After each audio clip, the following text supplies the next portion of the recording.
October 1924.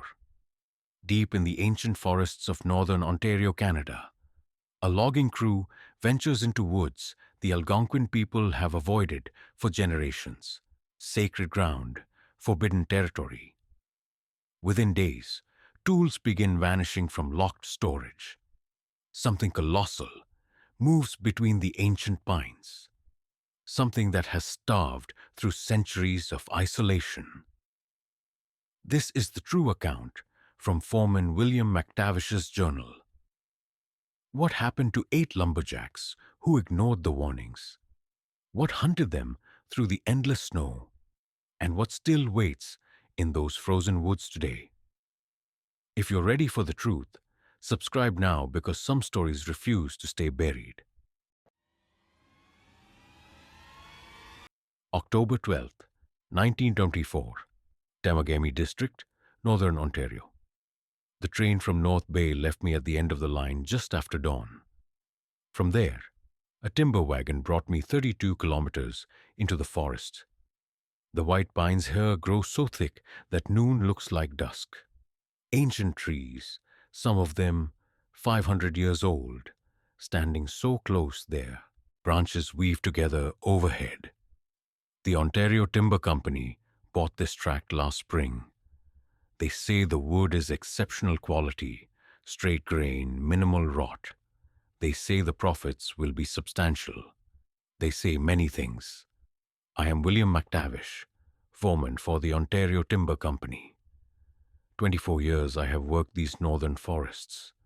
I know the sound of wind through pine needles, the crack of ice on bark, the way snow falls different depending on the temperature. I know the rhythm of crosscut saws biting into timber, the bellowing commands to draft horses, the mathematics of board feet and cutting quotas. I know these woods, or I thought I did. The camp is well established when I arrive. 8 men total, all experienced. Eric Thornton is my second, a Scotsman with 19 years in the bush. Strong as a draft horse, steady hands, never complains. He's worked camps from Thunder Bay to Sudbury. The kind of man who can fell a tree within 2 degrees of where he calls it. Then there's Frank, O'Reilly, or Sawyer. Irish, built like a barrel, can work a crosscut saw for 12 hours straight. James Kowalski, half Cree, half Polish, knows these territories better than most. Henrik Svensson and Otto Bergman, both Swedish, veterans of the winter camps. Robert Chen, the only Chinese worker I've ever had in a crew, quiet but reliable. Thomas Wright, our youngest at 22, trying to prove himself. And old Samuel Davies, our cook, 58 years old, been feeding logging crews since before I was born. Good men, professional men. We are cutting in sections, working west to east across a tract of 400 hectares. The company wants 5,000 board feet before the first heavy snow. It's a reasonable quota. The trees here are magnificent. White pines measuring 45 meters tall, trunks 1.2 meters across at the base.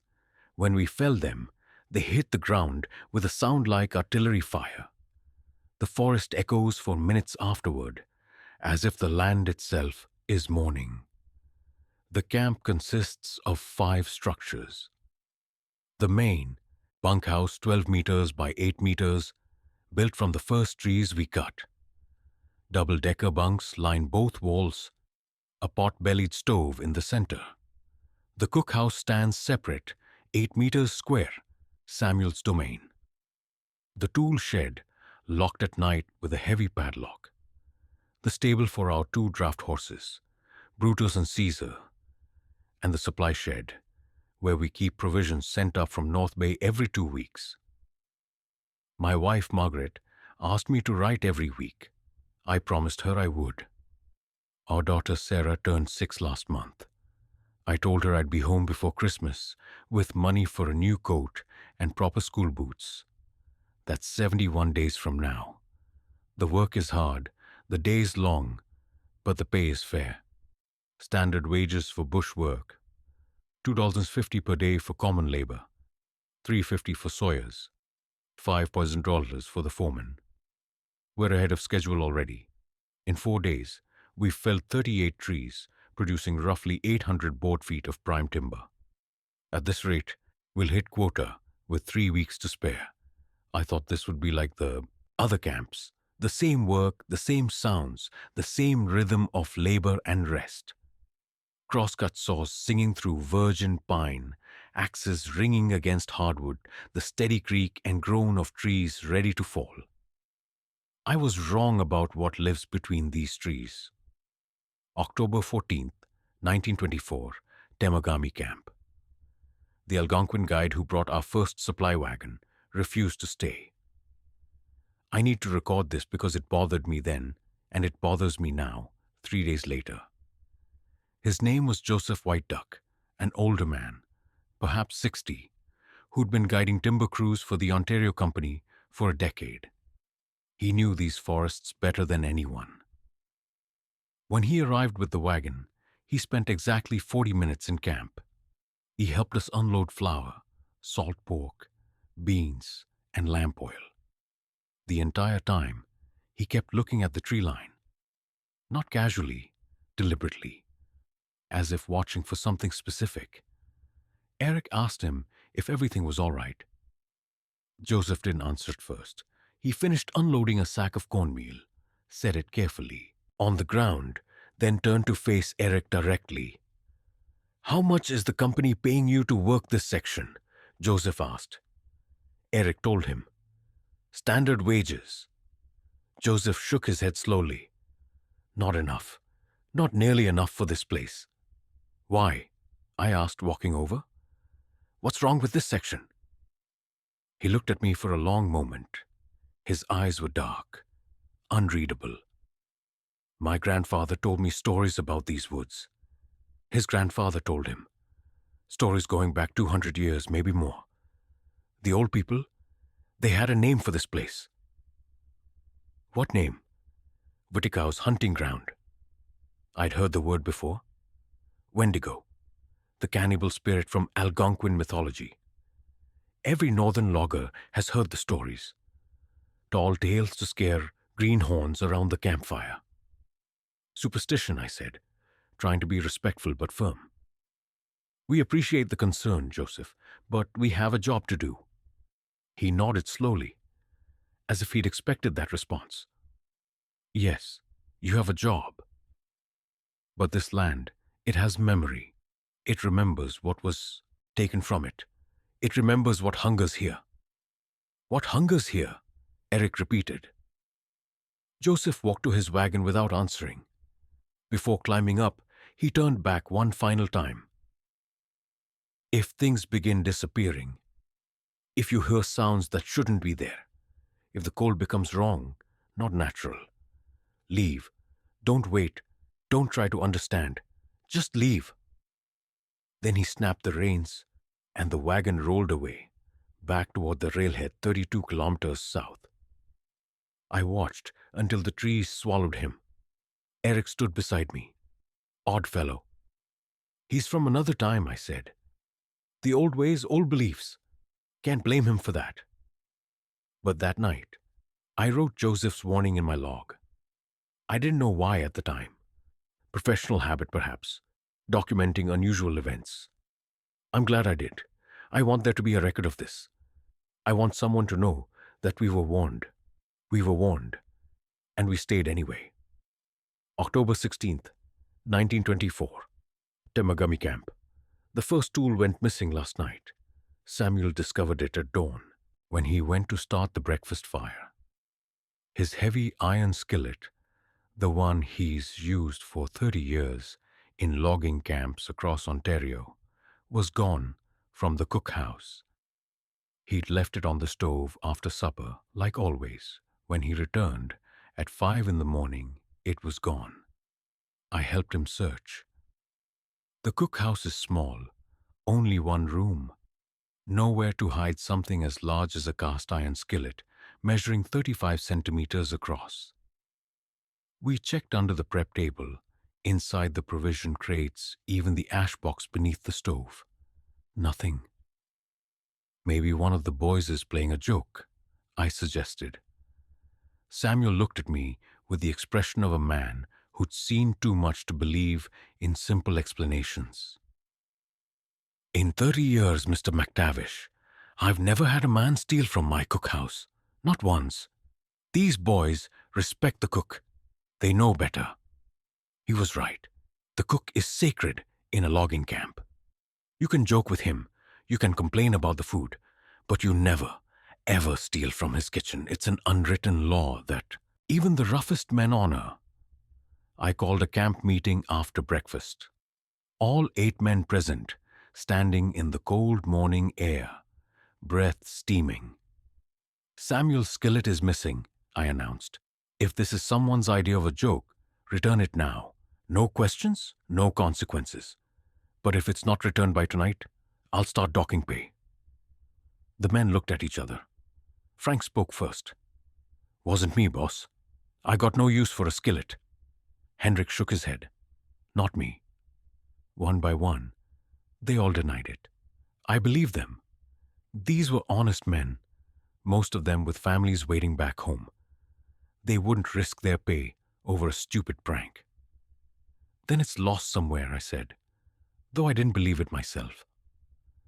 We'll keep an eye out. Dismissed. As the men headed toward the cutting site, James Kowalski approached me, the Cree Polish logger, the one who knew these territories. Mr. MacTavish, he said quietly, my mother's people, the Cree, they say that when things disappear from camps in the deep woods, especially iron things, it's a sign. A sign of what? He hesitated. That something is testing the boundaries, seeing if we notice, seeing if we care. Testing boundaries, I repeated. You mean an animal? Bear maybe? No, sir, not a bear. Then what? James looked toward the tree line. The same way Joseph White Duck had 3 days ago. Something that remembers these woods before we came. Something that's been here much longer than men with saws and axes. I wanted to dismiss it. Superstition, like Joseph's warning. But the way James said it, the absolute certainty in his voice, made something cold settle in my chest. Get to work, James, I said. We've got trees to fell. He nodded and walked away. But I saw him touch something hanging around his neck. A small leather pouch on a cord. Some kind of charm or protective token. That afternoon, 2 more items went missing. Frank's favorite felling axe vanished from the tool shed. The shed was locked, the padlock intact. Frank swore. He'd put it away the night before. Hung it on the designated hook like he always did. When he went to retrieve it before the afternoon shift, the hook was empty. Then Otto discovered his spare pair of work gloves missing from his bunk. He'd left them on his pillow that morning. By evening, they were gone. 3 items in 24 hours. At supper, the men were quiet. The usual jokes and stories were absent. Everyone ate quickly, eyes occasionally darting to the darkened windows, to the door, to anywhere something might enter unseen. After the meal, Eric pulled me aside. This isn't right, Will, he said, using my first name, which he rarely did. In 19 years of bushwork, I've never seen this. Things don't just vanish from locked sheds. Not with the padlock untouched. Could be we're not locking it properly, I suggested. I checked 3 times today. That lock is solid. No scratches, no tampering. And yet the axe is gone? I looked out the window. Full darkness now. The kind of darkness you only get deep in the northern forests. No moon tonight. Just blackness between the trees, thick and absolute. Tomorrow, we set up a watch rotation, I said. Someone stays awake through the night, keeps an eye on the sheds and the camp perimeter. Eric nodded. I'll take first watch, midnight to 3. Frank can take 3 to 6. That night, lying in my bunk, I listened to the forest. Normally, there are sounds, wind through branches, the occasional crack of a tree settling in the cold, the distant call of an owl or the rustle of small animals in the undergrowth. Tonight, there was nothing, complete silence, as if the forest itself was holding its breath. October 19th, 1924, Temagami Camp. We heard it at 2:47 in the morning. I know the exact time because I'd been lying awake, unable to sleep, and had just checked my pocket watch by candlelight. The camp was quiet. Eric was on watch outside, sitting by the embers of the evening fire, wrapped in his heavy coat. Then the sound began. At first I thought it was wind. A low, sustained exhalation like air moving through a canyon, but it was too regular, too rhythmic. Wind gusts and falls. This was steady, continuous, breathing, massive breathing, like lungs the size of barrels expanding and contracting. Coming from the forest, perhaps 100 meters out. Maybe closer. The darkness made distance impossible to judge. I sat up. Around me, the other men were waking, sitting up in their bunks listening. "What in God's name is that?" Henrik whispered. The breathing continued. Deep, slow, deliberate. And then, underneath it, another sound. A wet, rattling quality, like air moving through damaged lungs. Like something that had been buried and dug itself out. Still carrying grave earth in its chest. Frank lit a lantern. The warm light filled the bunkhouse, pushing back the darkness, but somehow making the sound worse. We could see each other's faces now. See the fear. The breathing lasted 4 minutes and 20 seconds. I timed it. Then it stopped as abruptly as it had started. Total silence returned. Eric burst through the door, his face pale. "You all heard it?" We nodded. "It was circling," Eric said. "I could hear it moving." Not footsteps exactly, but movement, something large pushing through the brush. It passed north of camp, maybe 80 meters out, then curved around toward the east. "Did you see anything?" I asked. "No, too dark, but will." He paused, struggling with something. It was too big. Whatever made that sound was too big to be natural. James was sitting on his bunk, very still, very quiet. He was holding that leather pouch again, gripping it tight enough his knuckles were white. "Wīhtikow," he said softly. "Don't start with that," Frank snapped. "It's an animal. Big animal, sure, but an animal. Maybe a moose with lung disease or—" "It wasn't a moose," James cut him off. "I've lived in these woods my whole life. I know every sound they make. That was not a moose. That was not any animal, you know." "Then what was it?" Otto demanded.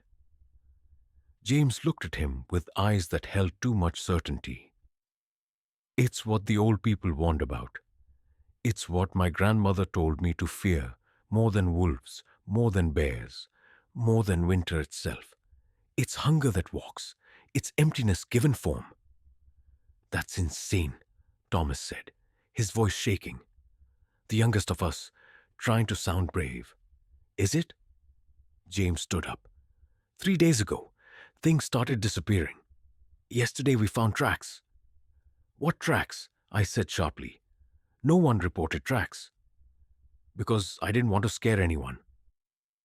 "But this afternoon, while you were all working the west cut, I went to check the northern boundary. I found prints. Big prints. 42 centimeters long. Humanoid shape but wrong proportions. The stride between them measured 2.8 meters. The bunkhouse went very quiet. "That's impossible," Eric said. "Even a tall man couldn't have a stride that long. You'd need to be 3.5 meters. Tall," James finished. "Maybe more." I stood up. "Show me. First light. You show me these tracks." They'll still be there, James said. It's been below freezing for 3 days. The ground is hard. The prints are frozen solid now. We didn't sleep the rest of the night. We sat there, 8 men in a logging camp 32 kilometers from the nearest settlement, listening to the silence and praying we wouldn't hear that breathing again. But at 4:15, we did. This time it was closer, much closer, perhaps 40 meters from the bunkhouse. The same wet, rattling sound. But now we could hear something else underneath it. A low rumble, almost subsonic, felt more than heard, like standing next to a train engine. And then cutting through the breathing, a single crack, sharp and clear, wood splitting. We rushed to the window. Frank held the lantern high. In the dim yellow light, we could just make out the edge of the clearing. One of the white pines we'd felled yesterday, a massive trunk measuring 1.2 meters across, was lying where we'd left it. Except now, a section of it was missing. A chunk nearly a meter long had been torn away, not cut. Torn, the wood fibers were shredded, splintered, pulled apart with tremendous force. No bear did that, Eric whispered. No animal I know could rip apart pine that thick. The breathing stopped again. In the silence that followed, we heard something else. Footsteps. Heavy, deliberate, moving away from camp. Each impact shook the ground slightly, just enough to make the water in our tin cups ripple. Then nothing. James was right. At dawn, I saw the tracks. Humanoid but grotesquely elongated. 4 toes instead of 5, claw marks at the tips. The stride was exactly as James had measured. 2.8 meters between prints. Whatever made these tracks stood at least 3.5 meters tall, and it had walked a complete circle around our camp during the night. October 22nd, 1924. Temagami Camp. We've lost 2 days of work. After what happened on the 19th, the men refused to go near the cutting site until we understood what we were dealing with. I can't blame them. When you find tracks that suggest something 3.5 meters tall is walking circles around your camp at night, the mathematics of board feet and quotas suddenly seem less important than survival. Eric and I spent the morning examining the torn section of pine trunk. The damage was catastrophic. Wood fibers that should require hydraulic machinery to separate had been pulled apart like wet paper. I measured the force required by attempting to replicate it with our tools. Even with our strongest pry bar and 3 men applying maximum leverage, we couldn't produce similar damage. Whatever did this possess strength that exceeded anything in my 24 years of experience. We should leave, Otto said at breakfast. The Swedish logger had barely touched his food. Pack up, head back to North Bay, tell the company this section isn't workable. And tell them what exactly? Frank challenged. That we're afraid of ghost stories? That some tracks scared us off? Those aren't just tracks, Henrik said quietly. His brother Otto nodded agreement. I put down my coffee. Gentlemen, I understand your concern. I share it, but we have a contract with the Ontario Timber Company. We've got less than 1,000 board feet. We need 5,000. If we abandon this site without cause, none of us gets paid. Not a cent. That changed the conversation. These men had families, bills, mortgages. Winter coming with no income was worse than whatever might be walking in these woods. So what do we do? Thomas asked. The young logger looked like he'd aged 5 years in the past 3 days. We work in pairs, I said. No one goes anywhere alone. We keep axes and saws accessible at all times. We work only during daylight hours, dawn to dusk. We maintain a fire watch every night, 2 men at a time, 4-hour shifts, and we set up a perimeter of lanterns around the camp after dark. And if it comes back? Samuel asked from the cookhouse doorway. I didn't have a good answer for that. Then we defend ourselves as best we can. James spoke up. Mr. MacTavish, I need to tell you something about Wīhtikow, about what the old stories say. Go ahead. He stood, walked to the center of the room, all eyes on him. In Cree tradition, the Wendigo isn't just an animal. It's hunger itself. Eternal hunger that can never be satisfied. The more it consumes, the hungrier it becomes. The more it eats, the larger it grows. That's physically impossible, Frank interrupted. Is it?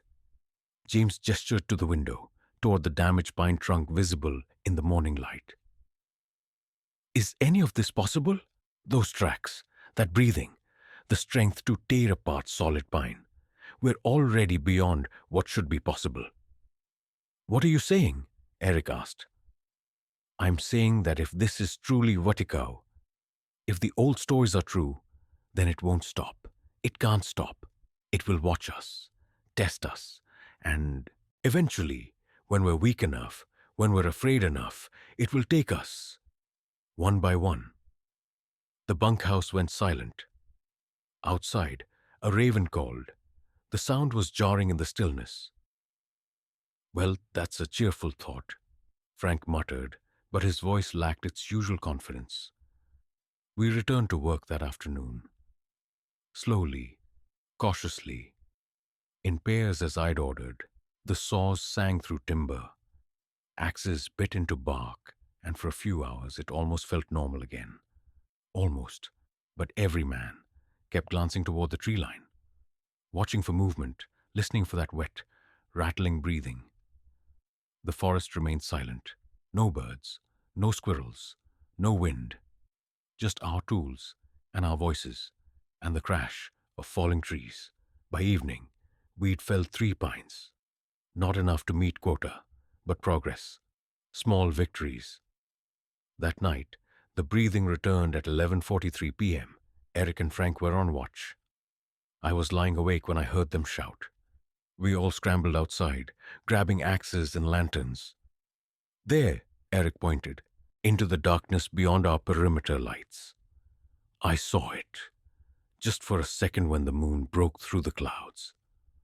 Saw what? I demanded. A shape, standing between the trees, tall, too tall. It was just standing there, watching us. Did you see its face? Eric shook his head. Too dark, but the proportions were wrong. The arms were too long. They hung down past where the knees should be. We stood there, 8 men in a circle, backs to each other, lanterns raised, staring into the darkness. The breathing had stopped when we came outside. Now there was only silence and the feeling of being watched by something patient and hungry. Nothing happened for the rest of the night, but none of us slept. October 25th, 1924. Temagami Camp. 3 days of peace. 3 days of blessed ordinary work. The breathing didn't return. No new tracks appeared. No items went missing. We fell into a rhythm again. Wake at dawn. Eat Samuel's hearty breakfast. Work until dusk. Return exhausted. Sleep hard. By the 3rd day, the tension began to ease. Frank started making jokes again. Henrik and Otto sang Swedish work songs while they cut.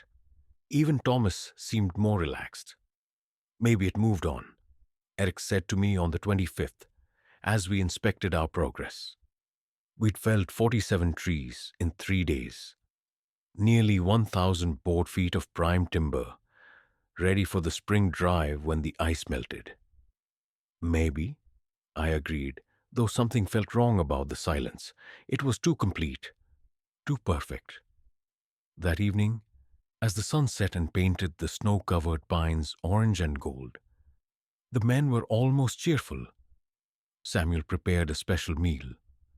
Roasted venison that James had shot the day before. Fresh bread, even a small ration of whiskey I'd been saving. To good work and clear skies, I toasted. To going home rich, Frank added. We drank, we laughed. For the first time in almost 2 weeks, the camp felt normal. I wrote a letter to Margaret that night, told her we were ahead of schedule, told her I'd be home by December 20th with money for Sarah's coat and boots, maybe even enough for a Christmas ham and some peppermint sticks. I sealed the letter, placed it in the envelope pouch for the next supply run. I was a fool. At 2:33 a.m., something dragged its claws across the outside wall of the bunkhouse. The sound was like nails on a chalkboard, but deeper, resonant. Long, deliberate scrapes that started at the roof and pulled down to the ground. 4 parallel lines, then again, then again. We froze in our bunks. The scraping moved along the wall, from the north corner to the east corner, slow, methodical. Then it stopped. Silence. Frank was on watch outside by the fire. He should have been shouting, alerting us. But there was no sound from him. Eric grabbed an axe. I took a lantern. We moved to the door. Henrik and James flanked us, also armed. Frank, I called out. Frank, you all right? No answer. I opened the door slowly. The fire was still burning, casting dancing shadows across the clearing. Frank's chair was empty. His rifle was propped against it, undisturbed. But Frank was gone. Frank! Eric bellowed into the darkness. Nothing. We spread out, lanterns high, searching the perimeter. The snow was trampled near the fire, where Frank had been sitting. Then, leading away into the forest, we found footprints. Frank's boots, running, headed northeast at full sprint, and beside them, those other tracks, the ones we'd seen before. 42 centimeters long, 4-toed, but this time there were more of them. And they weren't just walking. They were pursuing. We followed for 50 meters. Then the track stopped. Both sets. Frank's boot prints ended mid-stride, as if he'd been lifted into the air. The other tracks circled once, then vanished. No blood, no torn clothing, no sign of struggle. Frank O'Reilly, 38 years old, veteran of 15 logging seasons, husband to Catherine, father of 3 children in Cork Island, had simply vanished. We searched until dawn, called his name until our voices were raw, found nothing. When the sun rose, we discovered something else. Carved into the bark of a massive pine at the edge of our search radius, fresh cuts that couldn't have been there yesterday. 7. 7 marks. 7 men remaining. It was counting us. October 27th, 1924. Temagami Camp. The supply wagon should have arrived yesterday. It's now 18 hours overdue. We need that wagon. We're down to 3 days of food. Lamp oil is running low. And we need to send word about Frank, get help from the authorities in North Bay. But the wagon hasn't come. Otto and Thomas volunteered to hike out to the railroad depot, 32 kilometers south. They left at dawn with packs, rifles, and strict instructions to follow the timber road and not deviate for any reason. They returned at 3 p.m. They should have been able to hike at least 20 kilometers in that time, more than halfway to the depot. But when they stumbled back into camp, they were exhausted, disoriented, and terrified. We walked for 6 hours, Otto said, accepting a tin cup of hot coffee from Samuel. His hand shook. We walked straight south, never turned, never left the road. And, Eric pressed. And we ended up back here, Thomas finished. His face was pale. We walked for 6 hours in a straight line and somehow circled back to camp. That's impossible, I said. But even as I said it, I knew we'd moved beyond impossible 3 days ago. We checked the compass every 30 minutes, Otto insisted. It pointed south. We followed it exactly. But the forest is wrong, Mr. MacTavish. The distances don't work right. What do you mean?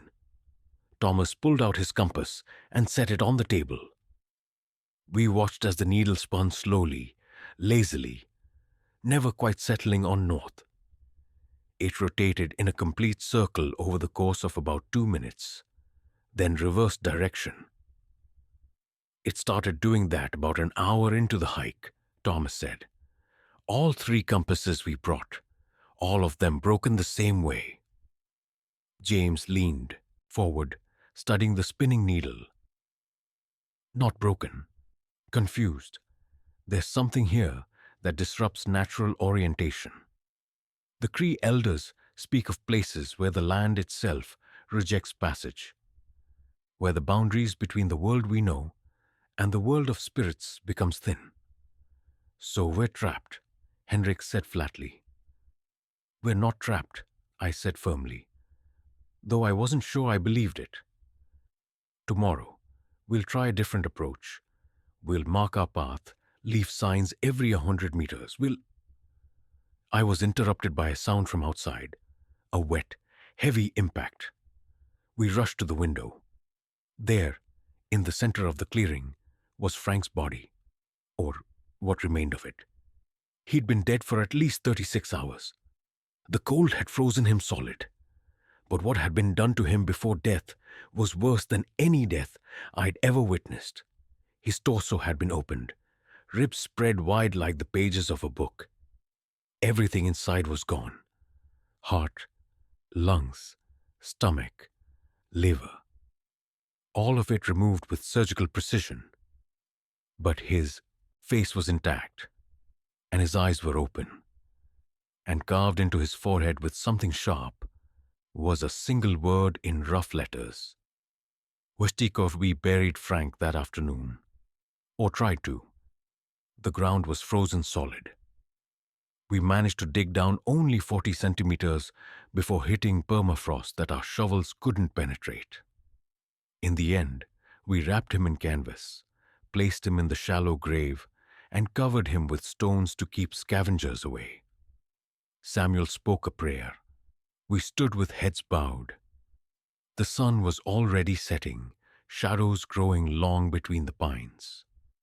As I turned to walk back to camp, I saw it, standing at the edge of the clearing, perhaps 80 meters away, watching us. It was tall, far taller than any man. Even at this distance, I could see it stood at least 3.5 meters, maybe 4. The body was skeletal, impossibly thin, as if something had taken a human form and stretched it vertically until all the proportions were wrong. The skin was gray. Not the gray of shadow, but the gray of ash, of death, of something that had never been truly alive in any way I understood life. The arms hung down past its knees. The fingers were long, tipped with claws that caught the dying sunlight. But worst of all was the face. From this distance I couldn't see details, but I could see that the head was elongated, the jaw too long, and where the eyes should be were 2 points of reflected light, like an animal's eyes catching a lantern beam, but higher. Too far apart. It didn't move. It just stood there, watching us bury what it had killed. Dear God, Eric whispered beside me. Henrik made a sound like a wounded animal. James just nodded slowly, as if confirming something he'd always known. We stood there for perhaps 30 seconds staring at it. It stared back. Then, with a movement that seemed to violate the laws of motion, it simply wasn't there anymore. It didn't walk away. It didn't step back into the trees. Between one heartbeat and the next, the space where it had been standing was empty. Did you all see that? I asked, knowing the answer but needing to hear it. 6 voices confirmed. Yes, we all saw it. We now knew, beyond any doubt, beyond any rationalization, that we were being hunted by something that should not exist. That night we barricaded ourselves in the bunkhouse, pushed the bunks against the walls, nailed boards across the windows. 7 men, armed with axes and saws, and 1 rifle, waiting for dawn. The breathing came at midnight, closer than it had ever been, right outside the door. Then, worse than the breathing, we heard it speak. Not words exactly, but sounds that approximated language. Deep rumbling syllables that might have been words if words could be spoken by something without proper vocal cords. Wīhtikow knows names.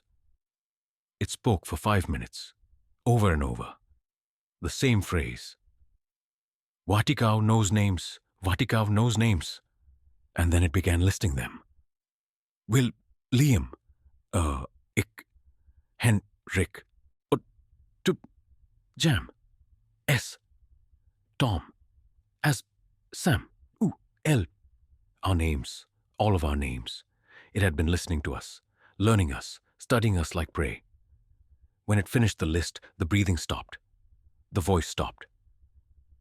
We sat in silence until dawn, knowing that whatever this thing was, it was intelligent. It could think. It could plan. And it knew exactly who we were. October 28th, 1924. Temagami camp. Samuel is gone. We woke to find his bunk empty. No struggle. No sound during the night. The barricade was still in place. Boards still nailed across the door from the inside. But Samuel Davies, 58 years old, 30 years feeding logging crews, was simply gone. And on the floor beside his bunk, written in what looked like ash or charcoal, 66 marks, 6 men remaining. We are trapped in these woods with something that defies explanation. Something that knows our names. Something that takes us one by one. And the worst part, the part that terrifies me more than the creature itself, is this. I think it's playing with us. I think it could have killed us all by now if it wanted to. But it doesn't want to. It wants us to suffer first. October 30th, 1924. Temagami camp. Time has become unreliable. I'm writing this by candlelight, and my pocket watch reads 3:47 a.m. But Eric's watch reads 11:23 p.m. Thomas checked the camp clock. It stopped at 6:15, though none of us remember it stopping. When we look outside, the moon's position suggests it's past midnight, but the darkness feels wrong. Too thick, too permanent. We've been barricaded for 31 hours now. Or maybe 18 hours. Or maybe 3 days. I don't know anymore. The creature circles the bunkhouse constantly. We hear it. That wet breathing. Those heavy footfalls that shake the ground. The scraping of claws against logs. But it doesn't attack. It just circles, waits, watches. Henrik broke this morning, or yesterday morning. Time is meaningless now. We are going to die here, he said, staring at the wall. One by one. It's going to take us, and there's nothing we can do. We fight, Eric said, but even he sounded defeated. Fight what? Henrik laughed, a sound edging toward hysteria. We saw it. That thing is 4 meters tall. It tore Frank apart like he was made of paper. What are we going to do with axes and 1 rifle? James sat in the corner, still clutching his protective charm. My grandmother told me that Wīhtikow cannot be killed by ordinary means. It's already dead. It's hunger that walks in a dead man's skin. You can't kill hunger. Then what do we do? Thomas asked. The young logger looked like he'd aged 20 years. We survive, I said, trying to inject confidence I didn't feel. We wait for the supply wagon. Eventually, when we don't return, the company will send people to investigate. We just have to outlast it. But I was lying. We all knew I was lying. The supply wagon should have come 10 days ago. No one was coming to help us. November 2nd, 1924. Temagami camp. Otto is dead. He tried to run. 3 days of siege had broken his mind. At dawn, he unbarricaded the door before we could stop him and sprinted toward the tree line. He made it exactly 47 meters. We watched from the window as the creature emerged from the forest. It moved with impossible speed, covering the distance in 3 strides. Otto didn't even have time to scream. What it did to him was efficient, clinical. One moment Otto was running, the next he was simply opened. The creature's claws moved so fast we barely saw them, and Otto collapsed in sections. The creature fed. We watched it feed. I won't describe what we saw. Some things should not be written. Some things once witnessed never leave your mind. Even now, weeks later, I see it when I close my eyes. When it finished, the creature looked directly at the bunkhouse. At us. Its eyes, those horrible, reflective eyes, set too far apart, locked onto the window where we stood. Then it carved into the snow with one long claw. V5, men remaining. It left Otto's remains where they fell. A message, a promise, November 4th, 1924, Temagami camp. Henrik vanished during the night. We were all awake, all watching, all armed. The door was barricaded with 3 benches and a table. The windows were nailed shut with boards. At 2:18 a.m., Henrik was sitting on his bunk, sharpening his axe. At 2:19 a.m., the candle near him flickered and went out. At 2:20 a.m., when we relit it, Henrik was gone. No sound, no struggle, no broken barricade. Just gone. In his place, carved into the wooden bunk frame, IV 4 men left, Eric, James, Thomas, and me. This isn't possible, Eric said, examining the barricade for the 100th time. The door is still blocked. The windows are still nailed shut. There's no way in or out. It doesn't need a way, James said quietly. Wīhtikow exists between spaces, between moments. The old stories say it can step through reality, like we step through a doorway. That's insane, Thomas whispered. Is it? James gestured around the bunkhouse. We've walked south for hours and returned to camp. Our watches all tell different times. A man vanished from a locked room. We're beyond sane explanations, Thomas. We're in its world now. It's showing us that walls and locks and barricades mean nothing. Eric sat down heavily. Then we're already dead. If it can take us through walls, if it can bend time and space, what hope do we have? I looked at my 3 remaining men. 4 of us left from 8. 4 men who'd come here to cut timber and earn wages and return to their families, now trapped in a nightmare that followed no rules we understood. We make a run for it, I said, tomorrow, dawn, all 4 of us together. We don't follow the road. We navigate by the sun. We mark our path with cuts on trees every 100 meters, and we don't stop until we reach civilization or die trying. The compasses don't work, Eric reminded me. Then we use the sun. We head south. If the forest is warped, if reality is broken, we push through it anyway. We have to try. James nodded slowly. It's our only chance. The longer we stay here, the stronger it becomes. It feeds on fear as much as flesh. We spent the rest of the night preparing, packed light, food, water, 1 axe each, the rifle, ammunition. We would leave at first light and we would not look back. None of us believed we'd make it, but staying meant certain death. Running meant maybe we'd die slightly slower. November 5th, 1924.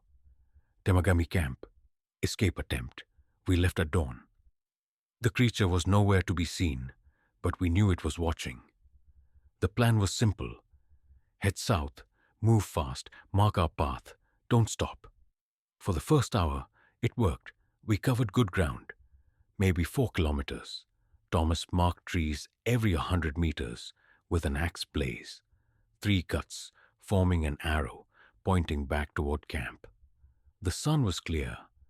We kept it to our left as we moved, maintaining a southerly direction. The forest was silent, but we'd grown used to that. At hour 2, we found our first marker. Thomas had blazed a tree 30 minutes ago. We'd been moving in a straight line. Yet here, ahead of us, was a tree with 3 cuts. The same tree, the same marker. That's impossible, Eric said. We didn't turn. We didn't deviate. Keep moving, I ordered. Different tree. Has to be. But 20 minutes later, we found the same tree again. And then again. And then we found it 5 more times in different directions. We were walking in impossible loops through a forest that refused to let us leave. It's herding us, James said, his voice hollow, leading us in circles, playing with us. Then we go east, I said. Change direction entirely. We turned 90 degrees, walked for an hour, found ourselves back at camp, tried west, back at camp, tried northeast, back at camp. No matter which direction we walked, no matter how carefully we navigated, the forest always returned us to the same place. By 3 p.m., we admitted defeat and returned to the bunkhouse, exhausted, terrified, hopeless. The creature had won without even showing itself. We were in a cage made of warped geography and broken physics. November 6th, 1924. Temagami Camp. Thomas killed himself this morning. We woke to find him hanging from a roof beam. He'd used his belt. There was a note pinned to his shirt, written in shaking handwriting. I won't let it take me like it took the others. I won't be torn apart and eaten. I choose my own death. God forgive me. We cut him down. We didn't bury him. What was the point? We'd all be dead soon. The creature left a mark that night. The read. 3 men, Eric, James, and me. November 7th, 1924, Temagami Camp. It came for James at midnight. This time we saw how it happened. James was sitting by the fire, axe in hand. We were all awake, all watching. And then the temperature dropped. Not gradually, instantly. One moment it was cold. The next, our breath was fog, and frost was forming on the walls. The candles flickered, shadows grew longer, and the creature was simply there, inside the bunkhouse. It hadn't opened the door. It hadn't broken through a wall. It was just there, as if it had always been there, as if the space it occupied had been waiting for it. Up close, it was worse than I can possibly convey in words. 3.5 meters tall, skeletal beyond skeletal. The skin was gray and pulled so tight over the bones that every rib, every vertebra was visible. The arms hung down to its knees, ending in fingers that were too long, each tipped with a black claw. But the face, God help me, the face. The skull was elongated, almost horse-like, but wrong.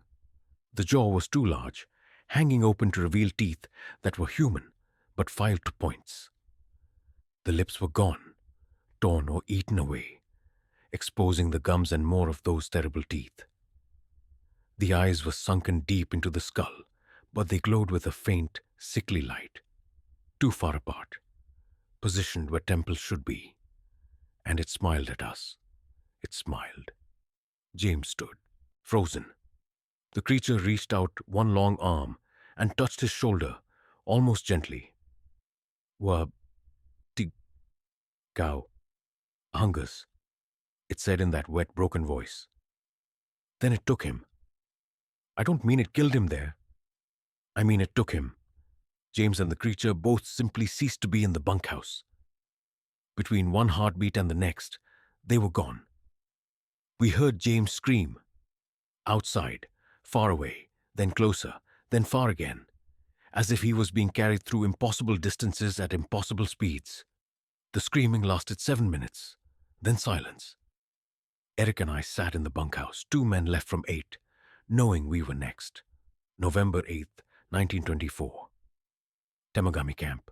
Final entry in this place. Eric is gone. It took him at dawn. He simply closed his eyes, and when he opened them, he was somewhere else. I heard him call my name once, distant and fading. I'm alone now. I should be terrified. I should be mad with fear, but I'm not. I'm numb, empty. I've decided to walk south one more time. If the forest loops me back, so be it. If the creature takes me, so be it. But I won't wait here for death. I'm leaving this journal in a waterproof pouch, hidden beneath the floorboards of the bunkhouse. If anyone finds this, if anyone ever comes to this cursed place, you'll know what happened. You'll know we were warned, and you'll know we stayed anyway. November 15th, 1924. North Bay, Ontario. I'm alive. I don't know how. I don't know why. On November 8th, I left camp walking south. I walked for what felt like hours, days. I lost track of time entirely. The forest looped and twisted, but I kept walking. And then suddenly, I was on the railroad tracks. Just like that. One moment deep in the forest, the next standing on iron rails with the depot visible in the distance. I staggered into North Bay that evening. The authorities questioned me. I told them about the missing men. They organized a search party. The search party found nothing. No camp, no bunkhouses, no felled trees, no graves, no evidence that we'd ever been there. The forest was pristine, untouched, as if 8 men hadn't spent 3 weeks cutting timber there. The Ontario Timber Company has no record of our contract. The land we supposedly worked doesn't exist on any map. I'm told I'm suffering from exposure and hallucination. The doctor says I wandered into the woods alone and created an elaborate delusion. But I have this journal, I have these entries, and I have the nightmares. November 28th, 1924. North Bay, Ontario. Final entry. I return to Margaret and Sarah. I hold my daughter. I kiss my wife. I sleep in my own bed. But I'm not home. Not really. Because I still hear it at night. That wet, rattling breathing outside my window, in the hallway, in the spaces between moments. I see movement in my peripheral vision. Something tall and gray and hungry. 2 days ago, I found 3 marks carved into the door of our home. The bay. It followed me out of the forest. Or perhaps I never left at all. I'm sealing this journal tonight, hiding it where it might be found someday. Before I do, I need to write this warning for anyone who might read it. There are places in northern Ontario where the Algonquin people will not go. Places marked as sacred ground, forbidden territory. They were forbidden for a reason. The creature the old people call Wīhtikow is real. It hunts in those ancient forests. It bends reality to trap its prey. It feeds on flesh and fear and the souls of men who wander too deep into the darkness. If you are reading this, heed these warnings. Do not work timber in the Temagami district, 32 kilometers north of the North Bay railhead, in the section where the white pines grow so thick that noon looks like dusk. Do not ignore the warnings of the Algonquin guides. Do not trust that walls and locks will protect you. Do not believe you can escape by walking south. Some boundaries were set by those who learned the cost. Some forests remember older hunts than ours. Some hungers never die. thought I understood these woods. I thought 24 years of experience meant something. I was wrong. The Wīhtikow still waits in those frozen forests, still hungers, still remembers our names, and if you go there, it will remember yours too. William MacTavish, November 28th, 1924, North Bay, Ontario, tragedy strikes. North Bay family. William MacTavish, 47, formerly a foreman for the Ontario Timber Company, was found deceased in his locked bedroom on the morning of December 2nd, 1924. The room's interior temperature was recorded at 18 degrees Celsius, despite closed windows and no apparent source of the cold. MacTavish's wife, Margaret, reported hearing no disturbance during the night. Their daughter, Sarah, aged 6, was unharmed. Authorities are investigating the unusual circumstances. Medical examiner Dr. Harold Preston stated, "I've never seen anything quite like this. The body shows signs of extreme hypothermia and frostbite. Yet the house was properly heated, and there's no explanation for the localized temperature drop in that one room." Found beside the body was a leather journal containing what appear to be detailed accounts of a logging operation, though no such operation can be verified in company records. The final entry, dated November 28th, contains a warning about the Temagami forests and references to Algonquin mythology. Authorities believe MacTavish may have been suffering from psychological distress related to unknown trauma. The journal has been retained as evidence. Mrs. MacTavish and her daughter have relocated to Toronto to live with family members. They declined to comment for this report.